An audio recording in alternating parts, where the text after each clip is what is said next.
Hi, welcome back to our channel. So today we are finally going to be talking about our immigration story.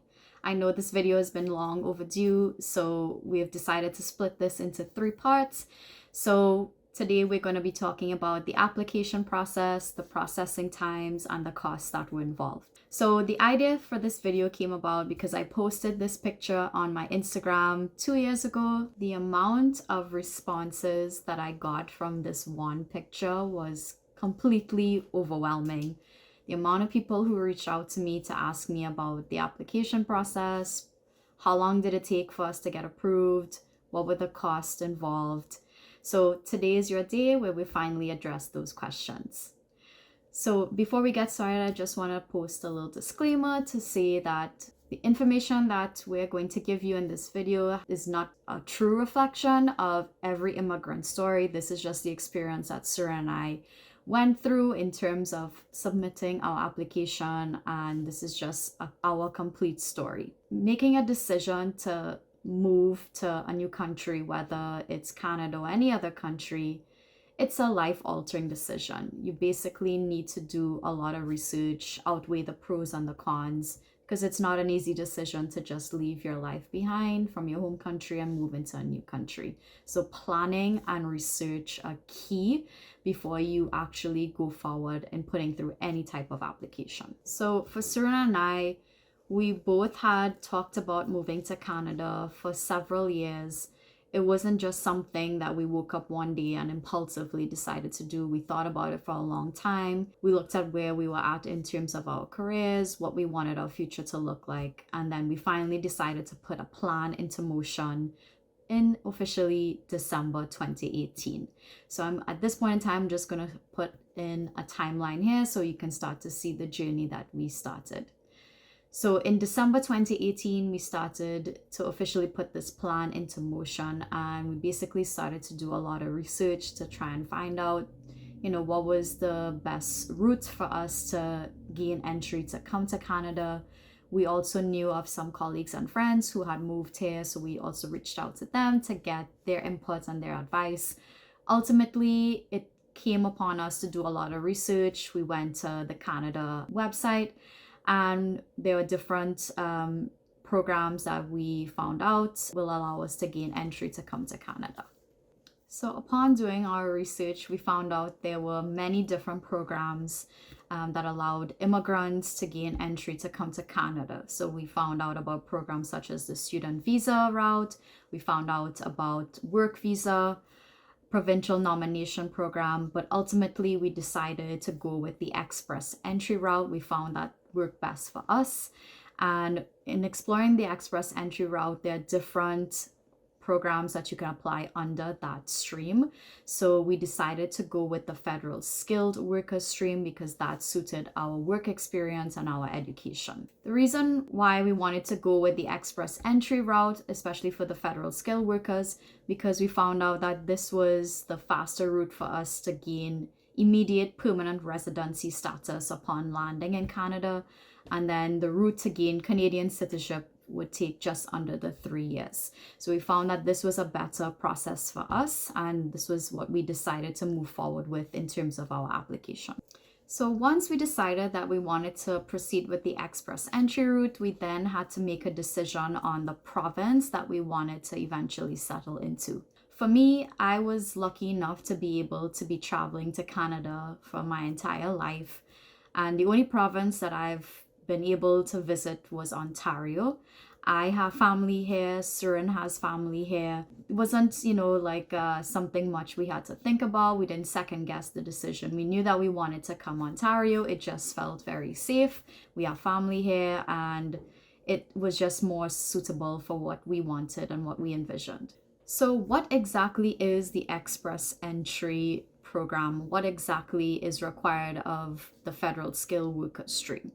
So basically, this is what we call the CRS system. So it means a comprehensive ranking system. So basically, you're allotted a certain number of points based on different factors in your application. So you're awarded points based on factors such as your age, your education, work experience, If you have previous Canadian work experience, you've studied in Canada, or even if you're able to speak the French language, or even if you have Canadian relatives here. And basically, based on your score, it's calculated. Your score goes into a pool, and every couple weeks, a certain score is drawn. And basically, if your score is drawn, then you basically get what is called an ITA, an invitation to apply, and then that gives you the ability to then submit your application. So let's examine the factors a little bit more in detail. Age. So based on the CRS ranking system, you're awarded a certain number of points based on your age. Now, in order to score the maximum number of points, the optimal age range is between the age of 20 and 29. You're awarded the maximum allotted number of points. So basically, each year after you turn 30, your points start to decrease. Second factor, education. The higher your level of education, the higher level of points that you're awarded. Luckily for Surin and I, we both attained a bachelor's degree and a master's degree, so that enabled us to get the highest or the maximum number of points. Third factor, work experience. So the more work experience you have, you are allotted the maximum number of points. However, work experience is a little bit tricky.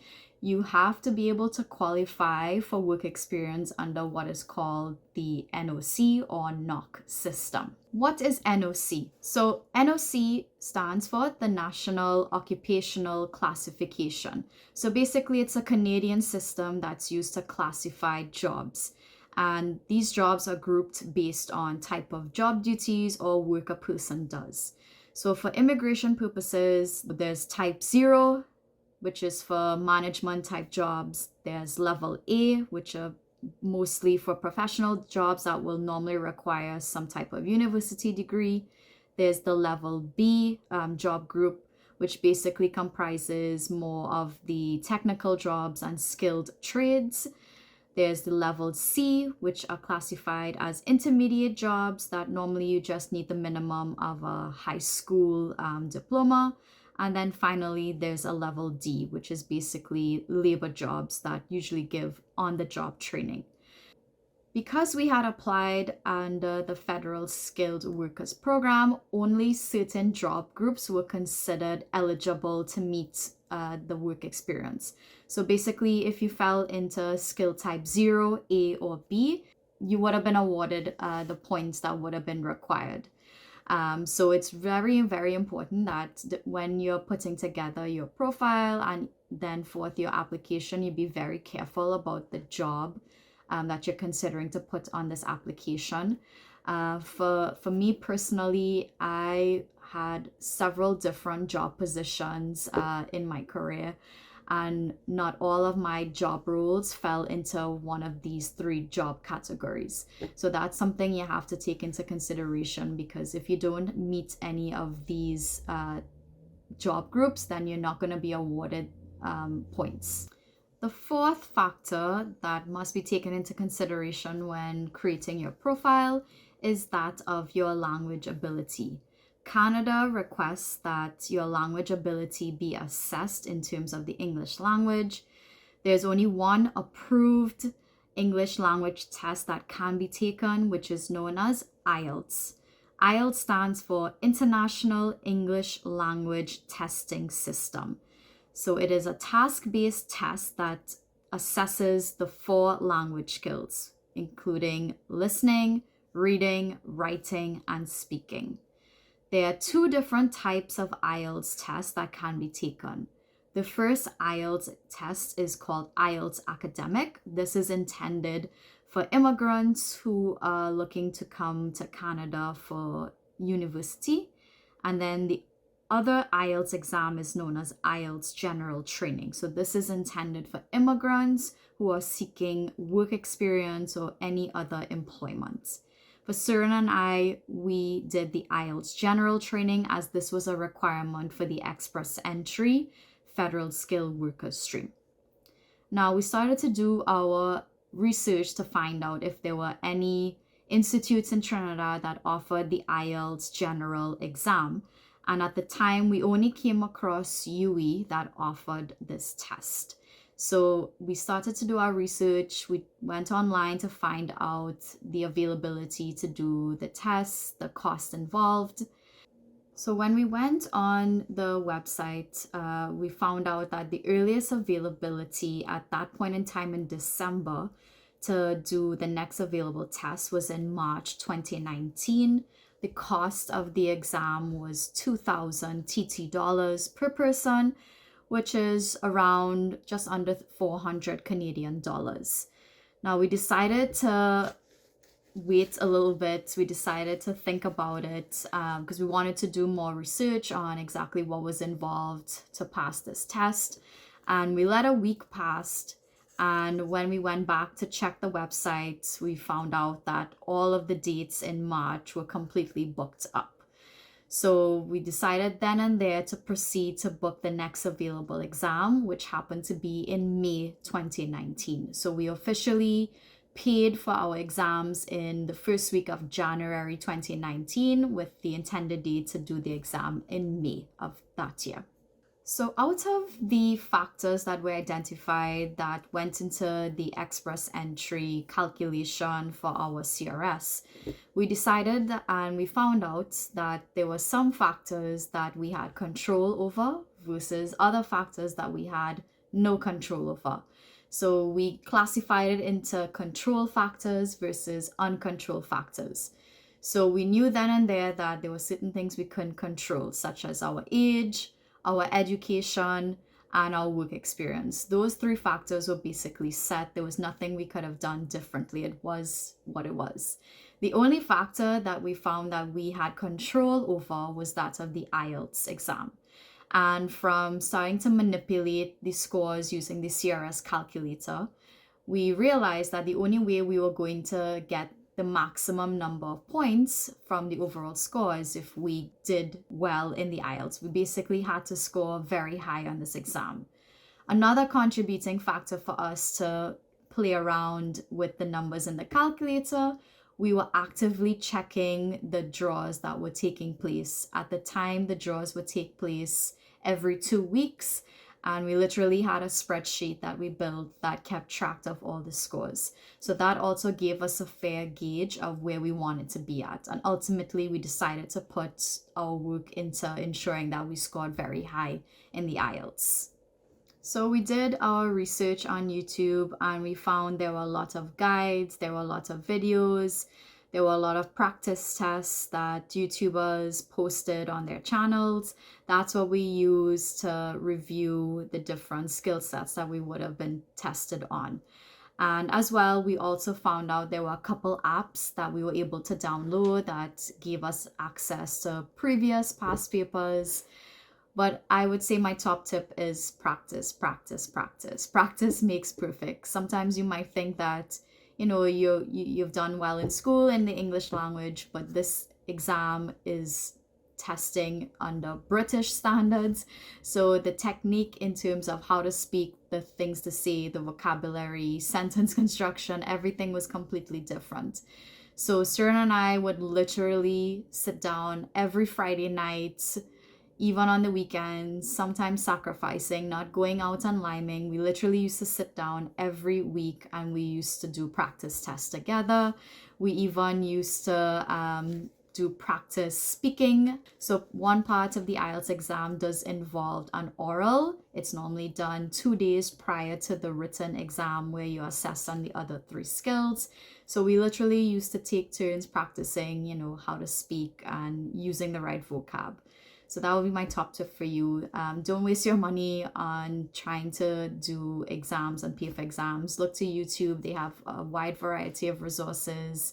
And then the apps as well. You can Google that. That's also free. And it really helped us prepare for this exam.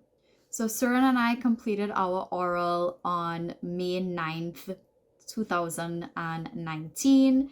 And it went well. No issues there. And then finally on May 11th, which was a Saturday, we went to UE as we were scheduled to complete the other three assessments, which was based on listening, reading, and writing. I remember we had to be there at 7 a.m. in the morning, very, very early. And immediately when we arrived there, we were completely shocked by how many people were doing the exam. It felt like being back in UE when you're waiting outside to enter the exam room and you're in a line and it's literally like hundreds of people. That's what it felt like. It literally was hundreds of people in a line waiting to enter the testing room. The actual exam took 3.5 hours long, and we were assessed on all three different skill sets. And we were advised that our test results would be ready within 2 weeks. So exactly 2 weeks after the date of our exam, we received an email stating that our results were posted on the online portal. And then we were after asked to come in person to the UE office to collect our official transcript. So during the period of January to May 2019, while we were in the process of preparing for our IELTS exam, we also started the process to have our degrees accredited. So basically everything that you put on your profile has to be validated and it has to be accredited. So because we were intending to put on our profile that the highest level of education that we attained was our master's degree, we had to have it basically assessed. So basically, if you study outside of Canada, you need to have your education assessed, whether it's through whether you obtained a degree, a diploma, or certificate. It has to be assessed to determine if it meets the criteria of the Canadian equivalent. So we started to do our research, and we decided that we wanted to assess both of our degrees, both of our bachelor's and master's degree. I believe at the time we only needed to submit our master's, but we didn't want to take the risk that maybe one of our degrees may not have met the Canadian equivalent. So we decided and agreed that we would assess both of our degrees. Now, in doing the research, we found out there were different institutes that performed this assessment. So basically it's called the ECA, which means Educational Credential Assessment. And on the Canada website, it gives you a list of different organizations that you could submit your credentials to. So the first thing that caught our eye was the first one on the list, which stated CES, which stands for Comparative Educational Services.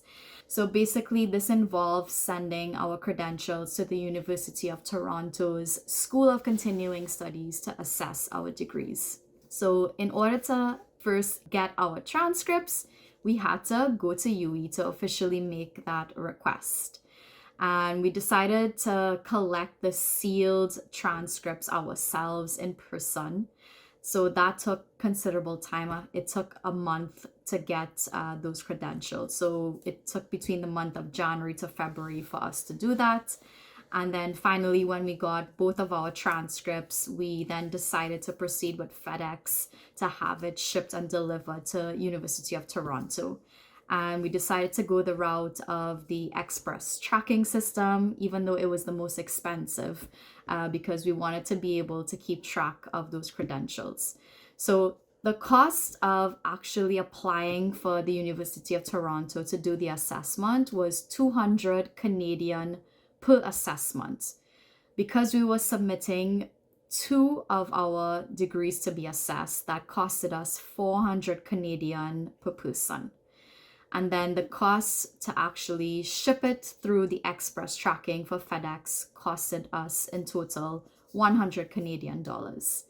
Now, at the time, we didn't really explore any other options. We went with that one. But there are other designated organizations that you could submit your assessments through. One of the more popular services is that of WES, which means World Education Services. From what I was told from other colleagues who went through WES, it actually was half the cost and it took half the time for it to be assessed and delivered. Some of our challenges that we faced with having our degrees shipped and delivered to Canada was that it took a considerable long amount of time.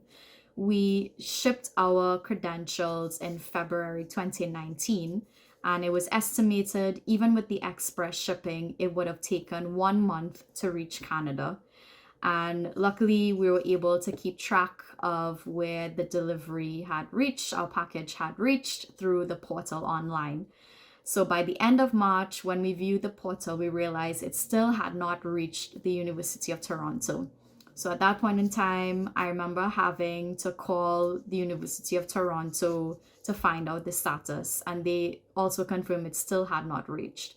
So we just waited and waited. It actually ended up taking 2 months to reach the University of Toronto. So it actually arrived the end of April. And then it took a further 2 months for the actual assessment to be mailed back to us in Trinidad. So it took 4 months in total for this process. Again, for whatever reason, we just had no control over. So we didn't actually get the assessments back until the end of June.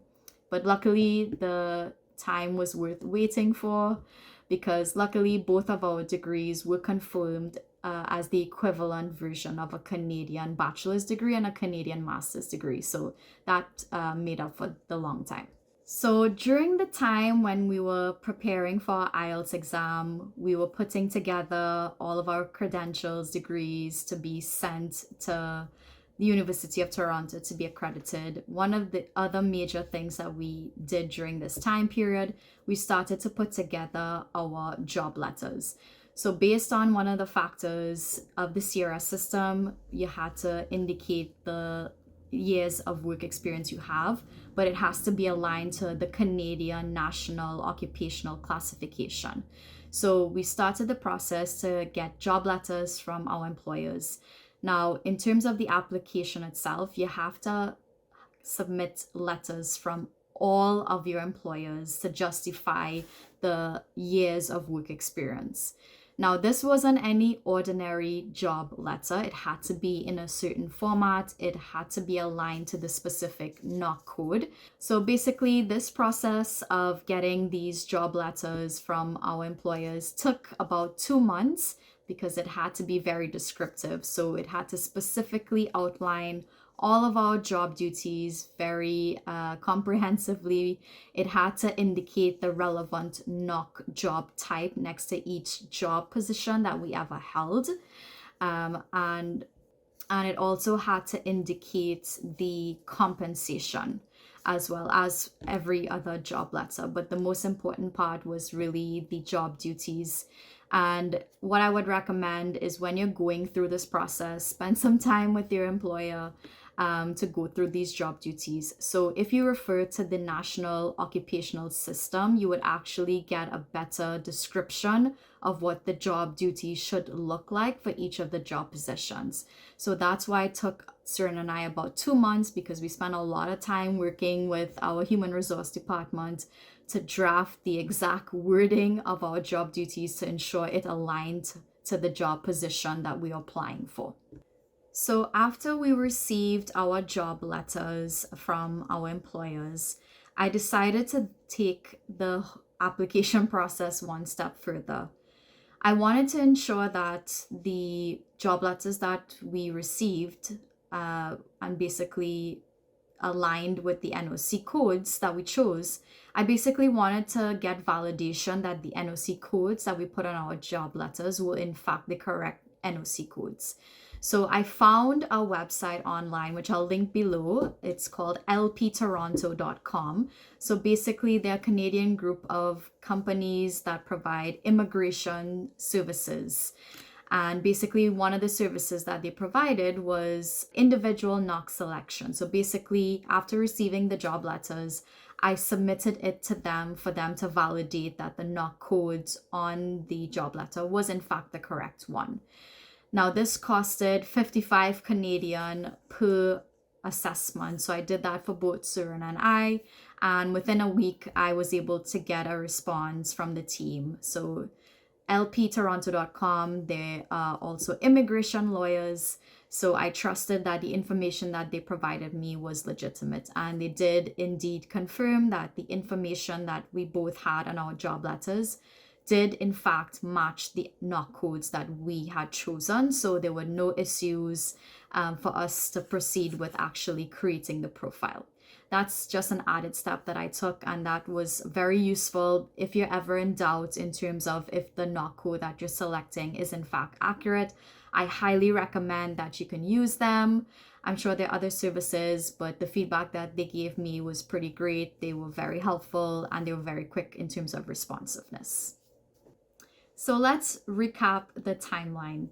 So we completed our IELTS exam on May 11th. We received our IELTS results 2 weeks later, and we used those results to basically recalculate what our CRS score would be reflected as. We received our ECA report from the University of Toronto by the end of June. And then by the end of July, we had received our job letters, and we also received our NOC selection report that was validated by the Immigration Service Company. So now we were at the stage where we had all of the core documents that we needed to then proceed to create the profile. But just before we were about to create the profile, we decided to take one last step, extra check, just to make sure everything was ready to go for us to create the profile. So we had consulted with a very popular Canadian immigration lawyer. I had heard about this lawyer through some of my other colleagues who had used her services to help process their application. Her name is Robin Seligman. I'll put the link to her website below. So basically, we booked a 30-minute phone call with her that costed us 80 Canadian. And basically, it was just a checkup to ensure that everything that we had done so far from since January of 2019 up until the end of July, that basically we had everything ready and prepared and everything was accurate to be accepted now to create the profile with no issues. So we had this phone call with her, and she also did validate our score and what it would likely turn out to be based on everything that we had recently received. The only differentiating factor for Surin and I was basically on the IELTS. That was the main determining factor to determine the actual outcome of our score. So based on the outcome of those results that we received, I ended up attaining a slightly higher score in the exam.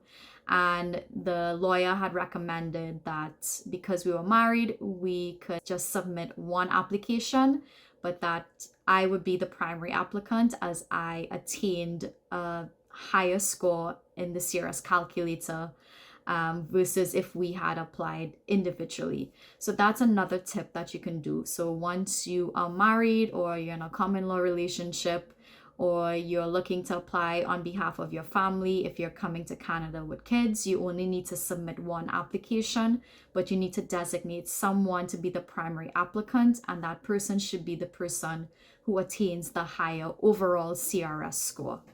Now, not to negate your spouse's score, your spouse's score is still factored into the final calculation.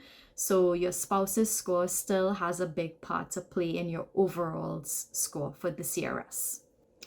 As we're on the topic of immigration lawyers, if you're not comfortable completing your application yourself, creating the profile, or taking the time that we did to put together these documents, you do have the option to have an immigration lawyer craft your application for you.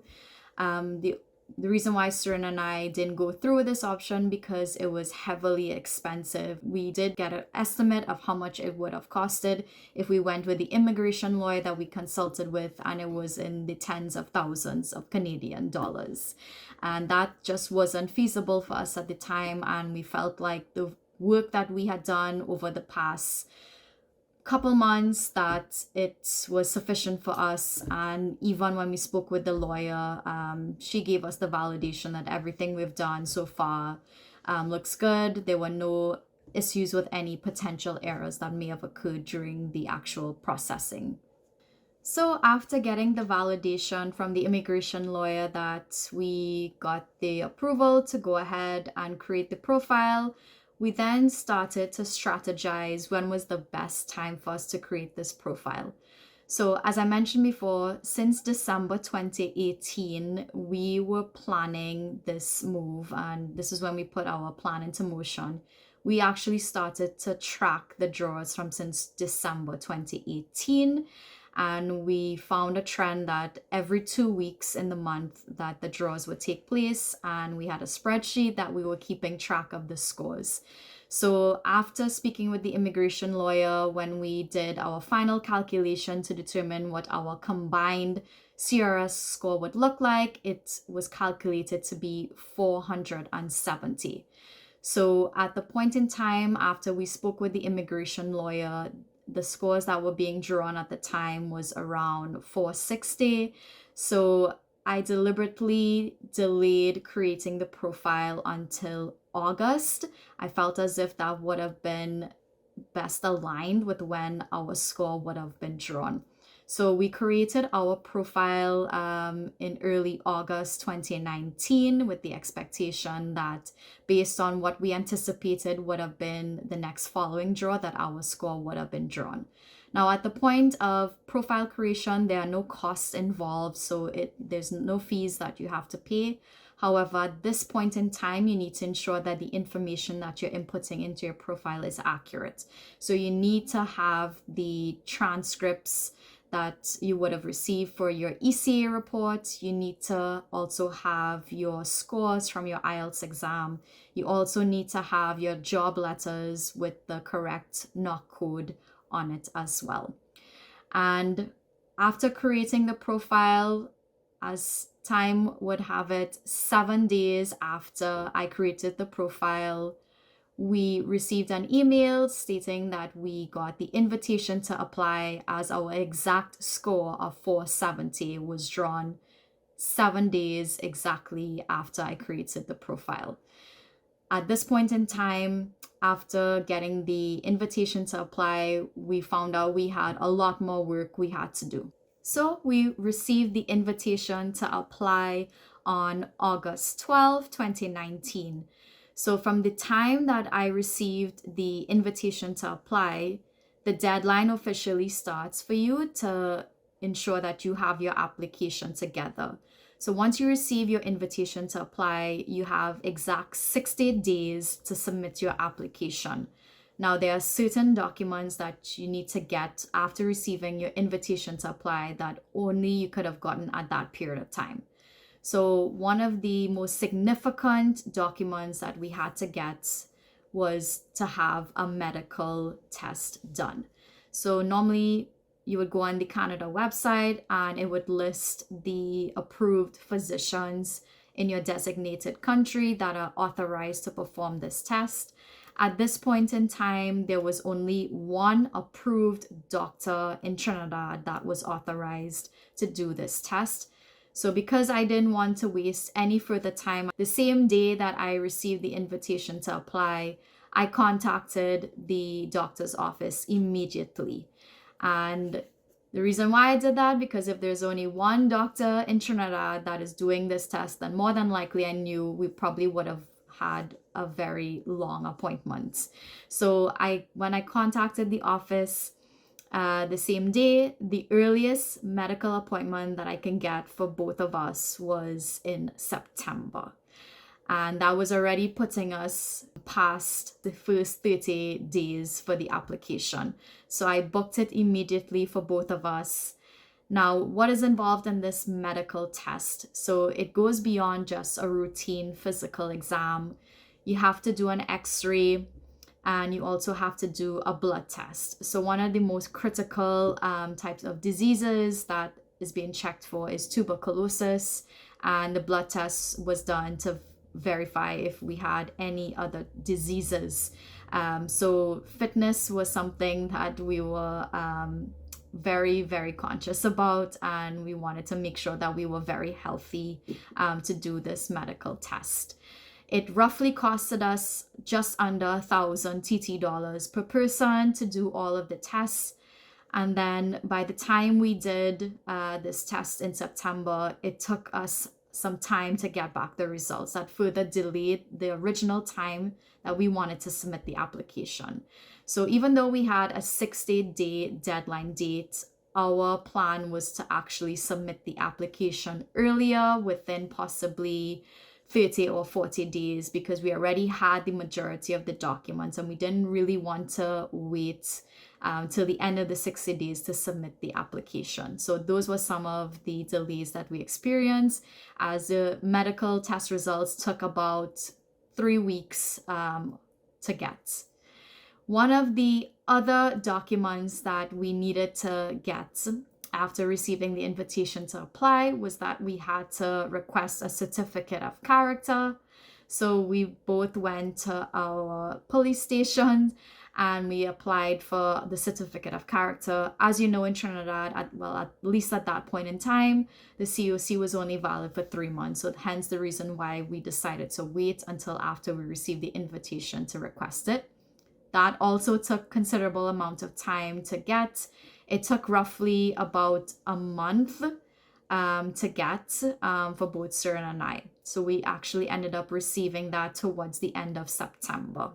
So when it comes to applying for permanent residency through the express entry route, you have to have a certain amount of funds to make you eligible for your application to be approved.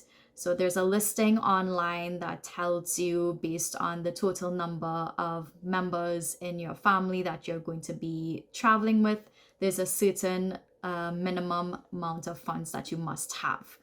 So we started the process to speak with all of our banks and other institutions to request bank statements. And again, it wasn't any routine bank statement. It had to be very detailed. Wasn't just about showing previous 6 months balance. We had to ensure that we had the correct proof of funds. For Surin and I, our proof of funds came entirely from our personal savings. The other option is, if you don't have the proof of funds, you can request it from family members, but then there's additional documents that you need to submit to state where these funds came from. So by mid-September, we finally got all of our outstanding documents, the certificate of character, the proof of funds, bank statements, and as well our medical test results.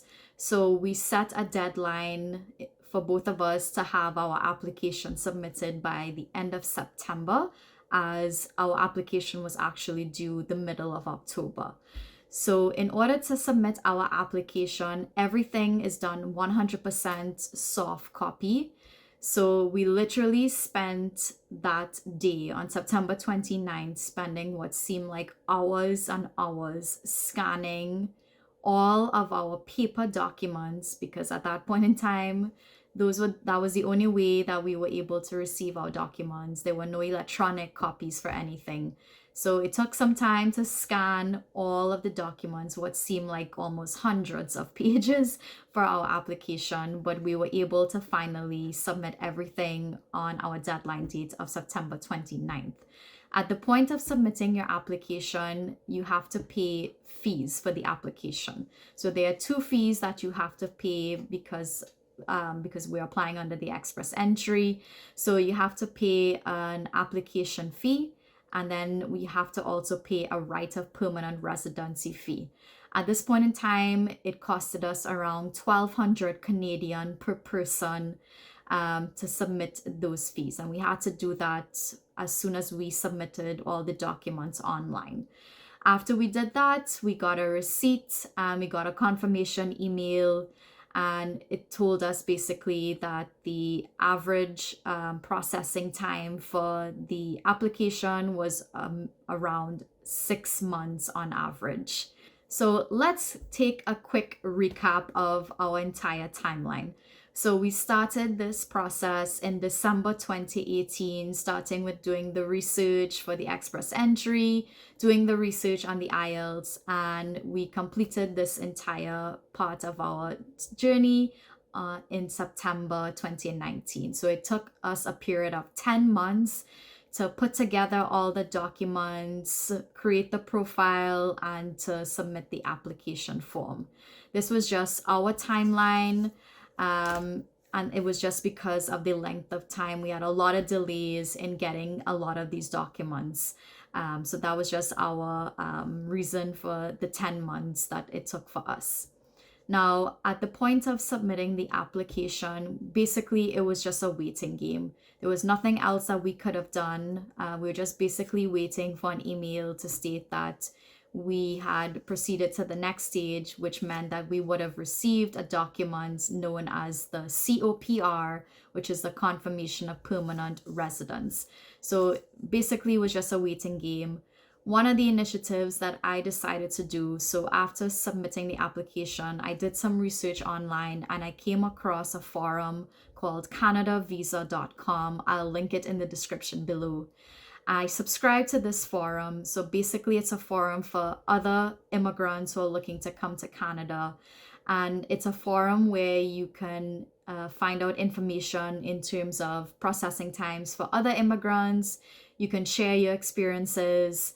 And it's a forum not just for persons who applied under the express entry. So whether you were applying as under a student visa or work visa or even the provincial nomination program, there was a stream on this forum for everyone to learn and share their experiences and information. And in hindsight, this is something that I wish I probably found out since earlier, back in December 2018 when we started this journey. I learned so much from this forum and from sharing my experiences with other immigrants as well. I learned about what happened to the application. So after you send your application in, it actually does not go back to your local embassy. It actually is sent externally to various different immigration centers around the world. So if you're applying for residency from Trinidad, at that point in time, our application was sent to Mexico to be processed. And I learned that from subscribing to this forum and from learning from other Trinidadians who also subscribed of sharing their experiences. So that's my top tip. Subscribe to this website as soon as possible so you could get access to information that could help you while you're planning to proceed with your application. So basically, as I said, it was a waiting game. I literally used to be on this forum every single day. I would check it twice a day. So I checked it in the morning before I left home for work. I checked it as soon as I reached home from work because I kept wanting to find out more information about other person's experiences, finding out, the processing times, etc. There were some persons who mentioned that their application took upwards of 2 years to get approved. And I kept checking our status every day on the portal and it kept saying it was still processing and it was still taking about 6 months or even more at this point in time. So those were some of the things that I did. I just constantly kept checking in on the forum for any updates or any changes that happened with the centers. And then as fate would have it, January 15th, 2020, a day Surin and I will never forget. That ended up being the day that we received our confirmation of permanent residence. So from the time we submitted our application on September 29th, 2019, we received our COPR via email January 15, 2020. It took exact 3.5 months to get an approval, something that we were both extremely shocked about. I remember this day very clearly. I remember it was a Wednesday, and I remember because Wednesdays was a day in work I used to do safety orientation.